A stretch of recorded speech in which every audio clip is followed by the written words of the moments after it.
Olá, esse é mais um programa Terceira Margem do Rio em Revista, um programa do seu coração. Nós hoje vamos discutir aqui sobre o livro de Esther, mas antes nós temos aqui a presença de Tiago Arraes no seu celular, Edson Nunes em sua Bíblia, Felipe Valente no seu celular e na Bíblia ao mesmo tempo, e Leonardo Gonçalves e eu, Lucas Iglesias. Então é isso. Esther, livro de Esther. Vamos falar sobre o gênero literário do livro de Esther. Nossa, o Léo começou empolgado, né? Eu já vi já vi palestra sua sobre o livro de Esther, entendeu? Posso repetir várias coisas aqui. Então repita. Então começa, Léo. Tá. Aproveita. O livro de Esther é uma peça, né? E é uma comédia. E ela usa vários recursos sarcásticos, né? Principalmente na figura do rei Assuero, né? A maneira de descrever o rei Assuero. E bom, já começa com o capítulo 1, né? Já apresenta. E é aquele tipo de humor que faz piada do rei, né? Israel no contexto de opressão, né? E aí a saída é fazer piada a respeito do rei. Então, Assuero... Agora explique para as pessoas, o livro, por ser uma comédia, ele não é sério? Bom, na verdade, né? Na filosofia de arte... A cara que ele fez foi muito Na verdade... Na filosofia de... Não, é que essas... O teatro é a mentira que se conta para falar a verdade, né? Isso que se diz. Olha só. Que bonito. Então, é a encenação para tratar de verdades. Então, todos os recursos quanto a isso, do ponto de vista... Ao que tudo indica, do ponto de vista bíblico, são válidos, né? Ele trata de uma série de... A história é verdadeira, Léo? Não há como comprovar, né? É uma história de difícil comprovação histórica. Mas histórica. pelo fato de estar escrito em um gênero de comédia, significa que ela não é real? Automaticamente? Não, automaticamente não. Okay. Não, automaticamente. Então pode ser uma história séria que tenha acontecido, sim, mas ela é escrita em formato de comédia para quê? Um propósito educativo, provavelmente. Propósito educativo, que mais, Léo? Para auxiliar Aí que detalhe, a gente não fala muito disso, e a gente poderia fazer um programa só sobre isso, né? Uma forma de, Bíblia, talvez era uma forma de fazer as pessoas enxergarem as contradições do exercício do poder, né? Como ou de atenuar alguma coisa. A gente esse comentário, você está trazendo uma mentalidade totalmente século XX impondo ao texto. Mas é válido, é possível. Mas é possível. A gente faz isso toda hora, todos fazemos isso. E só explique que o gênero comédia não é trapalhões e torta na cara e tal, né? Que é importante, né? Mas eu estava entrando. Na minha época, né, cara? Mas eu tava Trapalhões.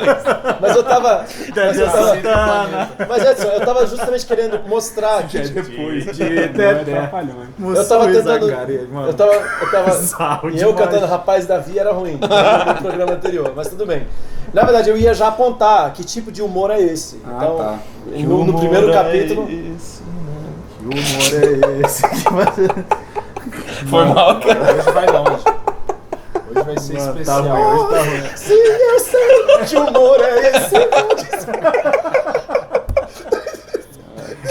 Ai, cara.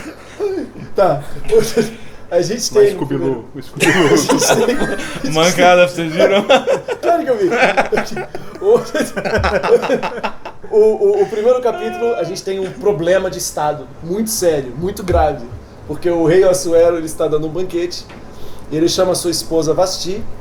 Mas é um problema de Estado? Você me acusou de trazer a mentalidade do século XX pra cá e você fala de Estado e coloca isso aqui? Eu te mostro no Problema texto. imperial. Imperial, tudo bem. Eu usei a palavra errada. De qualquer forma, a rainha Vasti, a festa já está rolando alguns dias, ou seja, todo mundo já está bebendo há 3 dias, comendo há 3 dias. E aí, como diversão máxima, o rei, muito provavelmente embriagado, ele chama a sua esposa, que deve ter lá os seus atributos físicos interessantes, para dançar. Ao sétimo dia. Ao sétimo dia? São 7, né? Caraca. Sétimo dia. Então tava todo mundo passado já. E ao sétimo dia ele chama ele convoca a presença da sua esposa para dançar para seus convidados. E ela se recusa. Ele não é bem dançar. Ele chamou, ele a convidou para mostrar a sua beleza, a sua formosura diante dos convidados, né? E fica aqui, né, doutor A Thiago conversa, Arraes, no contexto dessa conversa, deve ter sido, né, de muita pureza. Fica subentendido, né, doutor Thiago Arraes? Não fica claro se essa demonstrar a beleza tinha contorno de nudez ou não, correto? Correto. Correto. Okay. Agora, né, embriagados com seus amigos há 7 dias, o rei Assuero chama a esposa porque quer mostrar a beleza dela para os seus convidados. A conversa que veio antes não deve ter sido, né, das mais... Enfim, e aí ela se recusa.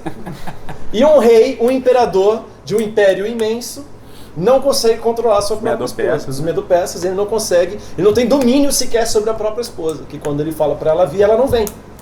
E aí ele reúne todos os principais governadores, assim, todos os seus conselheiros, porque é uma crise do Estado e que eles precisam discutir. A minha esposa me desobedeceu. Na verdade, os caras é que levantam o problema, não é ele que levanta o problema. Ele fica sem saber o que fazer. E aí os caras vêm e falam assim, mano, se a rainha não obedece o rei, nossas mulheres vão obedecer a gente em casa. Então é extremamente irônico e sarcástico o motivo. Então, Vasti é uma verdadeira feminista. Os caras não estão preocupados com o Vashti, eles estão preocupados com eles. Não, mas tem leituras que dizem isso. Tem leituras. Você falou zoando. Mas tem leituras. Sim. A questão, tem uma escritora, uma estudiosa chamada Adele Berlin, né? Ela comentando sobre o livro de Esther, tem tudo a ver com o que você estava falando. Ela fala que o livro de Esther, ele é permeado pelo jogo da desproporção, né? Então ela fala, exatamente, ela começa com esse exemplo. No início, um rei que tem um domínio sobre todo o império, ele não consegue persuadir a esposa a estar presente no banquete, etc. E, de fato, né, o que você falou, essa questão da comédia, tal, da ironia, aparece no texto bíblico, isso não diminui nem um pouco a seriedade do conteúdo, né? Às vezes, e o que é curioso que eu acho também é do livro de Esther, o fato do conteúdo ser muito sério, talvez o humor, a comédia, a paródia, etc., elas trazem um nível, como você diz, didático para memorização, ou até uma atenuar, exatamente, algo para atenuar, não a seriedade da coisa, mas atenuar o clima, né? O clima do ocorrido, né? Então eu acho que tem esse aspecto aqui também, né? Que... Então, mas você estava começando a falar, e eu não sei se você ia já terminar agora, mas assim, para resolver o que fazer com a desobediência da rainha, ele reúne todos os seus... Sim, outra desproporção. O rei é um cara caricato, né? Sim. Rei, aliás, vários ele reúne todo mundo. caricatos. Agora, para decidir matar todo um povo, no caso todos os judeus, decide rapidinho, sem pedir conselho de ninguém. E a partir da atitude de um. E a partir da atitude de um. De novo a desproporção. E não é ele que decide. Não é ele que decide como vai ser a substituição, e nem que vai haver substituição, não é ele que decide. São os conselheiros que dizem que quem vai matar o povo e como vai matar também não é ele que decide. É o Amã que decide, o conselheiro dele. E depois, para resolver o problema, também não é ele que decide. Quem vai decidir vai ser Mardukeu e Esther.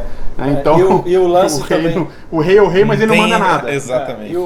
Sempre passivo como se fosse o Arraes aqui. Ele é da Terceira Mágica, mas ele não está participando do programa. Ele manda nada. Ele está presente. Aí a Vasti morre, né? A gente não falou isso. A Vasti... É mesmo? Aonde? Vasti não morre? Ela é só do Não lembro de onde tá aparecendo isso, Léo. Mas dias, talvez na sua Bíblia tenha alguma coisa. É um novo livro. É o novo livro. Esther na linguagem de Gonçalves. Era isso. O livro de Esther segundo Leonardo. Tá legal, tô gostando, é diferente. Vai lá, segundo onde? Gonçalves. Continue aí enquanto eu acho aqui.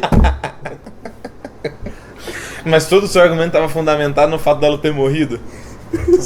O valente do outro programa, não, porque Davi é um esquema psicológico, não sei o que. Ah, não, mas peraí, ele já tinha casado comigo. Ah, então era bom, confundi. Era bom pra começar a discutir a história. Retiro o que eu disse. Não, eu confundi na verdade com a história de João Batista, que a mulher dançou. Por isso que eu tô com esse negócio de dançar. A mulher não morre lá, por isso que eu tô com esse negócio de dançar. Por isso que eu tô com esse negócio de dançar na cabeça.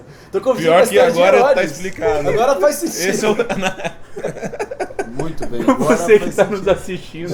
Esse é o Terceira Margem do Rio em Revista. Esse é o programa, um programa bíblico. Tem que ser Esther, Não, Esther. mais ou menos. Esther batizava no Jordão também, né? A gente quer fazer um programa para incentivar as pessoas a estudarem a Bíblia e o cara me só.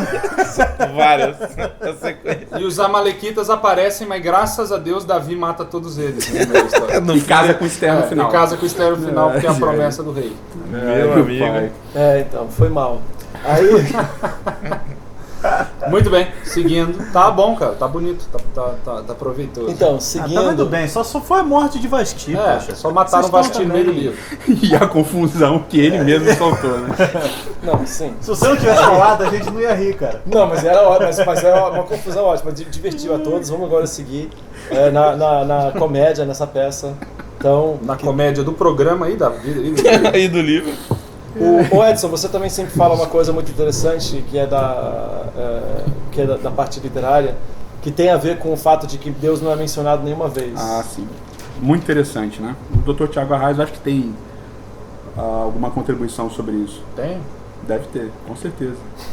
Se é o único doutor na mesa, né? Tem que ter uma contribuição. Não, então eu vou provar que doutorado não vale absolutamente nada e permanecer silencioso, ouvindo e aprendendo. Nossa. Não, mas eu lembro que uma das primeiras vezes que na verdade o Edson, quando ele era pastor da Beit Beni aqui em São Paulo, você me chamou para falar o Paraxá na época, era exatamente isso. E dentro do Paraxá, eles ligam a história de Esther com... Tem as peças de Purim que também são comédias. Certo. Então ele liga a história de Esther com o texto do Pentateuco, que no caso é Êxodo 17, se não me engano, é isso? Né? Êxodo 17, que é a história do ataque dos amalequitas, que eles vêm e atacam Israel por trás e tudo mais, né? Por trás, pela área mais fraca. Exato. E quando eu me preparei, eu lembro na época de ler o livro de Esther, que fazia muito tempo que eu não lia, não é a minha área, por isso que eu estou ouvindo e prestando atenção, mas já que você fez a pergunta, eu vou lembrar do que eu lembro daquela parte, daí vocês podem me expandir. Mas eu lembro que essa ligação entre o livro de Esther e esse capítulo 17 dias é interessante, porque a guerra contra os amalequitas, ou esse ataque dos amalequitas, acontece exatamente no momento onde Israel questiona a existência ou a presença de Deus no meio deles. Né? Então você lê aqui Êxodo capítulo 17. É 17, né? É mancada a gente não explicar o que é uma paraxá e por que esses dois textos estão relacionados? Bom, isso daí vocês podem explicar melhor. Mas basicamente tem uma ligação entre o livro de Esther e esse texto. Também, né? Se vocês quiserem explicar, vocês podem. Mas enfim, no capítulo 17, versículo 7, logo depois que teve todo o problema da sede, da água, que não tinha água, Israel fala: está o Senhor no meio de nós ou não? Certo? Então essa é a grande questão da ausência, né? Deus, ele está aqui ou não está aqui. E dentro dessa questão da ausência de Deus aparece Amaleque e ataca. E eu achei interessante como o Paraxá liga esses dois textos, e acho que o grande ponto daquele dia, daquela reflexão, foi que de fato, parte talvez do motivo do porquê o nome de Deus não é mencionado é porque está na sombra desse mesmo texto. Onde é que Deus está aqui ou não está aqui? E Amaleque aparece na pessoa de Amã e tudo mais, para atacar mais uma vez Israel de uma maneira covarde, de uma maneira sem... É um descendente de Amaleque, né? Amã, no caso, é um descendente de Amaleque, então você tem essa ligação de questionamento da presença de Deus ou não, Amaleque e esse ataque covarde a Israel e tudo mais. E agora o livro de Esther, onde a presença de Deus está indo, que é uma das questões talvez centrais, por mais que o nome não apareça, mas Deus está indo no meio de nós ou não. E Amaleque aparecendo para atacar o povo de Israel de forma covarde, da mesma maneira, através das ações de Amã, o descendente de Amaleque. Que é o mesmo, é um personagem também extremamente caricato, Amã, que é um vilão que ninguém tem medo, né? A Adélia Berlin fala, vários teólogos falam sobre isso, é um personagem que ninguém tem medo, que o cara é meio caricato demais, né? Ele é... Que tipo de vilão é? Você que tem referência dos desenhos e tal. Faço ideia, cara. Qual que é o vilão do Scooby-Doo? Qual que é? O Gargamel. Mas no caso, os Smurfs têm medo do Gargamel. Então, não, mas é um personagem que ninguém tem medo. É um personagem que ele aparece, ele é sempre meio trouxa na história, né? Tom e Jerry? Pode ser. Meu malvado favorito. O Tom é o rato. Chega, mano. Chega. Vamos falar do texto, mano. Não vamos buscar exemplo não, senão vai sair só tosqueira aqui, bicho. Então Amã é um personagem que ninguém tem medo, que ele arquiteta as coisas, mas tudo meio que dá errado pra ele sempre, né? E o lance dele jogar sorte Você vai também... querer argumentar que é o Tom. O Kyo... É o Tom. Como é o Papaléguas e o... É o Dr. Evil, do Austin Powers. Não, Só tá piorando, cara. Não, o Papaléguas, qual que é o nome do... É o Coyote. Coyote. O Coyote, ele trama, faz Mas tal, só e sempre ele que se ferra. Então, essa foi boa, essa foi melhorzinha, não. Papaléguas e Obrigado, Coyote. palmas. Bom, bem colocado. Bom diálogo com a cultura. Não quero subir o pódio. Caramba. É isso. Foi Quebrou sua- milionizado. Quebrou? A tela. Rachou aqui. Não... Tá, continua. Ele é um vilão que ninguém tem medo. É um vilão que Película, ninguém né, tem medo. E ele é descendente de Amaleque, de Agag, lá relacionado com a história de Saul, que a gente já viu em um outro programa. Agora, o contexto de Esther, né, essa questão do silêncio de Deus, também é importante, tudo. E é um contexto curioso, porque o povo já tinha voltado, uma boa parte do povo tinha voltado do exílio, mas esses caras aqui não voltaram. E esses caras que não voltam, você tem várias explicações do porquê eles não voltam, né? A primeira explicação, talvez a mais óbvia, é que Jerusalém não era um lugar tão agradável de se habitar nessa época. Eles sofriam bastante ali com os vizinhos, etc. Mas algumas outras possibilidades é que são aqueles que tinham firmado família, que tinham construído casas, se estabelecido, como o próprio Jeremias tinha dito na profecia dele, do capítulo 29, que eles deveriam fazer. Então, são pessoas que de uma certa maneira estão se sentindo seguras, né? E no meio dessa segurança deles, de repente tem uma reviravolta abrupta, né? Do nada. E esse é um livro curioso também por causa disso. Essas reviravoltas são geralmente abruptas, elas acontecem do nada. Os caras estão bem, estão tranquilos, tal. A rainha é judia, né? Que é um negócio assim, que é maior segurança do que uma das rainhas ser judia. Logo na sequência acontece o edito real, né, do Amã, arquitetado pela Amã e tal, de matar todo mundo. Então ao mesmo tempo que é um lembrete, né, que tem a ver com o silêncio de Deus, porque o nome de Deus não aparece, também a ideia de que você não pode estar seguro naquilo que você acha que você tem que estar seguro, porque as coisas podem mudar de repente. E a história tem essas mudanças abruptas, e aí está um pouco da ironia e do sarcasmo também da história.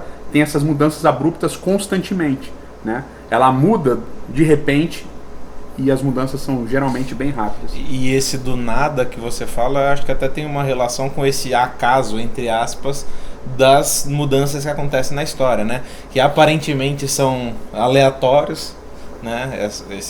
Esses fatos ocorridos, essas mudanças são do nada, mas parece que há um soberano guiando tudo, guiando todo esse decorrer linear da história do povo, independente desse fator humorístico e cômico, né? Dos fatos, das mudanças. E dentro desse contexto é muito importante também mencionar, né, de que parece haver alguém que está guiando e controlando. Por que parece haver, senhor Leonardo Gonçalves? Porque todo o livro de Esther está escrito, todos os verbos estão em voz passiva. As construções passivas são, né, Lucas? E aproveita dentro desse contexto, depois que você falar de voz passiva, fala também do momento, do clímax do livro. Eu vou falar. Mas explica o que é voz passiva para o leitor. Voz passiva? Leitor não, ouvinte. Construções passivas, o nosso espectador. O que seria uma voz passiva, Leonardo Gonçalves, professor de letras? Quando o verbo está em voz passiva quando algo é feito com o sujeito. Ele não é o sujeito que faz, ele sofre a ação. Maravilha. Então as construções de Esther são geralmente construções passivas, porque a ideia exatamente é de que os sujeitos estão sofrendo ações e os personagens estão sofrendo as ações, não tem ninguém executando essas ações.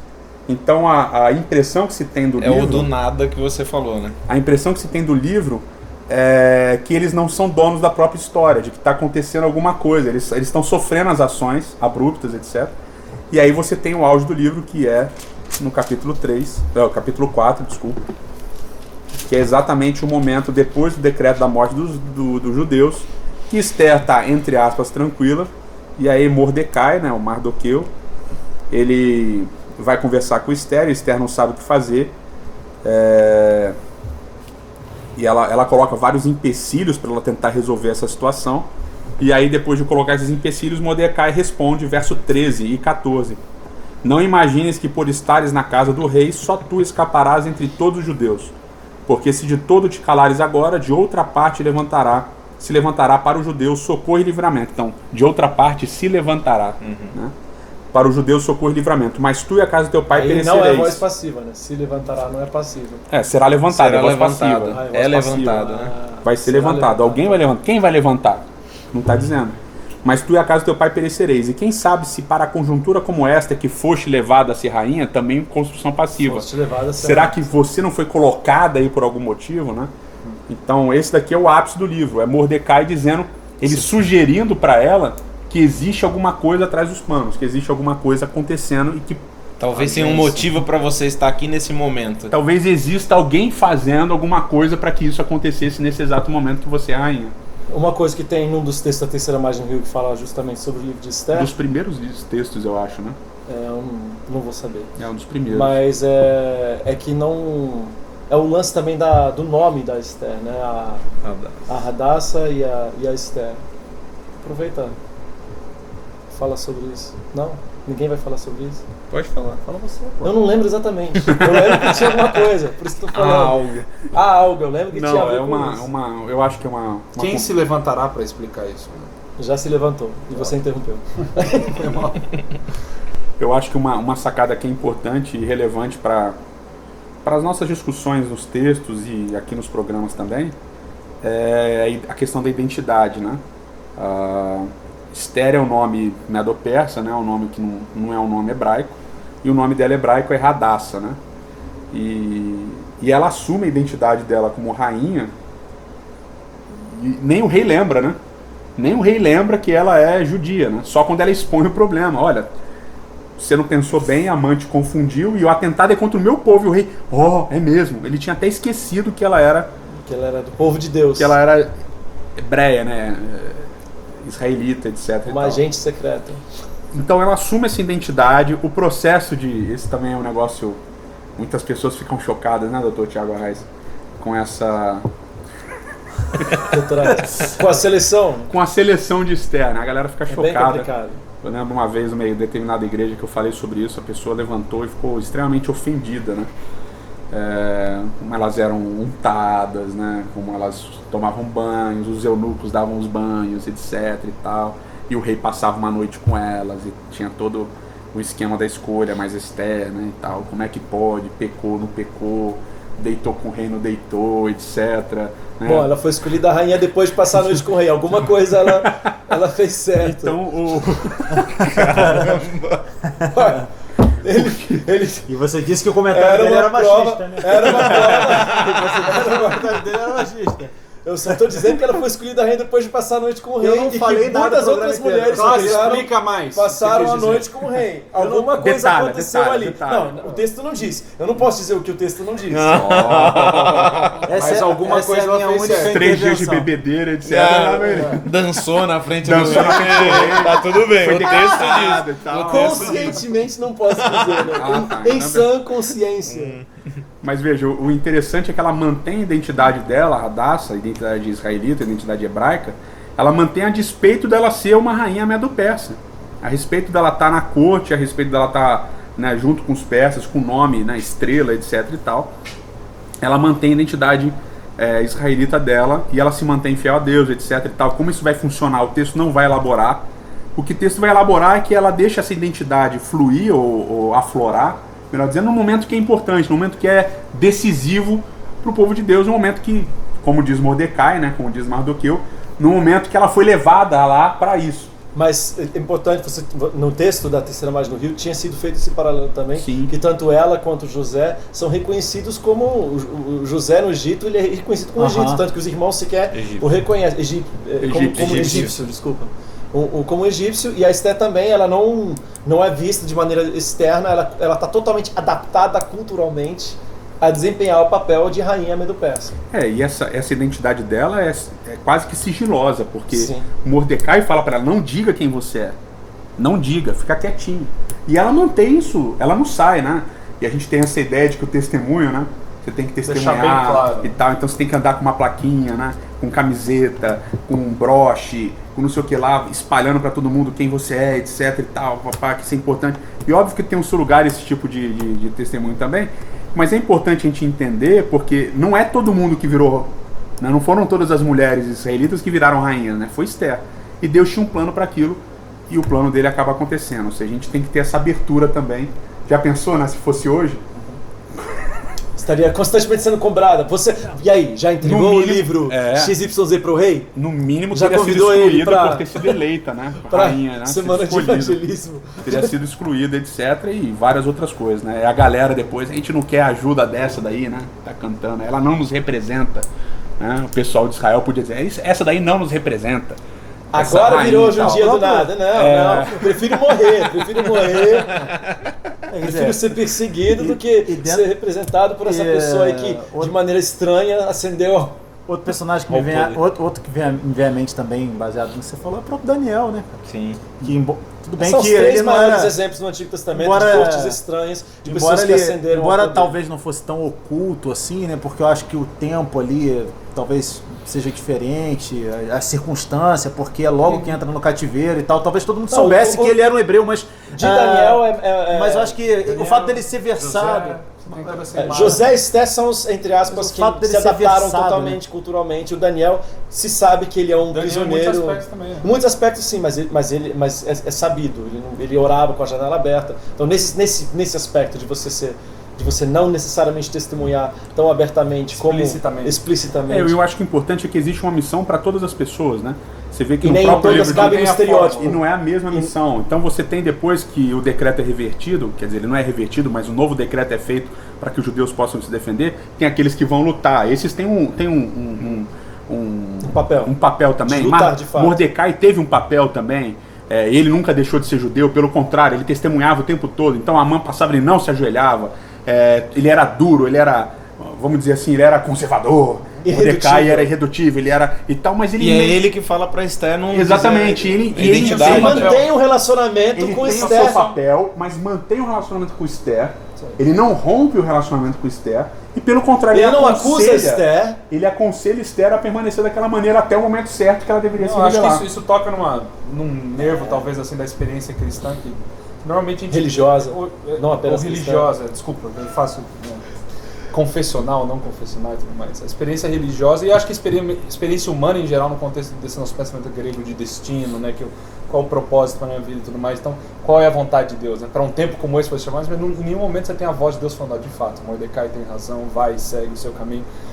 Mostrando mais uma vez, acho que é mais um exemplo na Bíblia de que realmente não tem uma fórmula específica para qual é a conduta dentro da Babilônia, dentro do Egito, da Medo-Pérsia e tudo mais, ou dentro do nosso contexto religioso.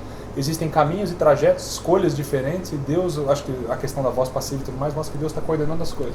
E respeitando a livre decisão, quer seja do conservador, quer seja do liberal, e que essas definições, se elas são mais pra gente, elas são mais pra gente se recortar, exato. Mas é terrível, porque as pessoas ouvem isso que você está falando e elas imaginam que a primeira coisa que vem à mente é isso aí é relativizar a maneira como Deus age. Mas é exatamente não, mas aí é que tá. Eu gosto de usar uma outra expressão que eu acho que faz mais sentido, que isso é reforçar a soberania de Deus, não relativização do homem, mas reforça a soberania de Deus. Por quê? Porque de uma maneira que a gente não entende, não porque consegue Deus não precisa da gente ser de um jeito XYZ para ele poder agir. Mas porque Deus trabalha dentro da relativização de quem nós somos. E Deus trabalha mais apesar de nós do que por causa de nós. Não é porque a gente faz de um jeito XYZ que Deus vai poder usar a gente. Não, mas eu gosto das palavras mais. E essa é a essência do passivo, né? E aonde que eu tô querendo chegar? Apesar da gente ser falha, apesar da gente ser falha, apesar da gente ter defeitos, apesar da gente não live up, não estar à altura do padrão moral de Deus, ainda assim, ele é tão poderoso que ele ainda nos usa. A maneira como Mordecai fala, inclusive, mostra essa sensibilidade, né? Falou assim, ó, se de todo te calares agora, de outra parte... Vai resolver de outro jeito. Tipo, agora existe algo aqui que talvez, né? Pode ser que tenha sido por causa disso que você está aí. Pode ser. Então essa abertura, né? Aí você pode falar, não, mas se ela não tivesse escolhido, ela teria... E essa é a ideia de destino, né? Que uma decisão errada... E seria muito mais fácil ele bater o martelo, né? Ele encaixar ela num lugar e falar assim, ó, tá... É contigo, tá rolando, então, é contigo. Né? Isso tem muito a ver também, Thiago, com a gente achar que Deus precisa da gente, né? Sim. Pra fazer isso, né? É isso. Não é nesse sentido da essência, né? Desse passivo divino, né? Quanto a gente acha, não, será que ele precisa de mim pra esse momento? Ele precisa de mim pra essa situação. Se eu não fizer isso... Meu amigo, o que Mordecai, o Mardoqueu fala assim, se você não fizer, outro vai fazer. Outro vai fazer. Quanto mais Ok. ação, É nosso mas privilégio mais ser ação participante. É privilégio. É privilégio O ponto nosso é a disposição sermos divina co-participantes de instrumentos na mão de Deus. Desde Adão, né, dessa disposição de querer trabalhar junto com o ser humano. E se você quiser participar, Solucionar os problemas. né? exato, Sim. os problemas, quer seja através de José, Daniel e de outros, essa disposição de Deus fala assim, eu preciso da sua ajuda, se você quiser. E é legal se você quiser. Se não tiver, vai vir talvez de outro lugar. É isso, gente. Podemos Bem. encerrar assim. Você ia falar mais Você alguma ia coisa? comentar, né? Não, vocês falaram aí, deu tudo Então tá certo. bom. Lucas, faça as honras, faça as honras. Esse foi mais um programa Terceira Margem do Rio em Revista. Até o próximo. Um abraço.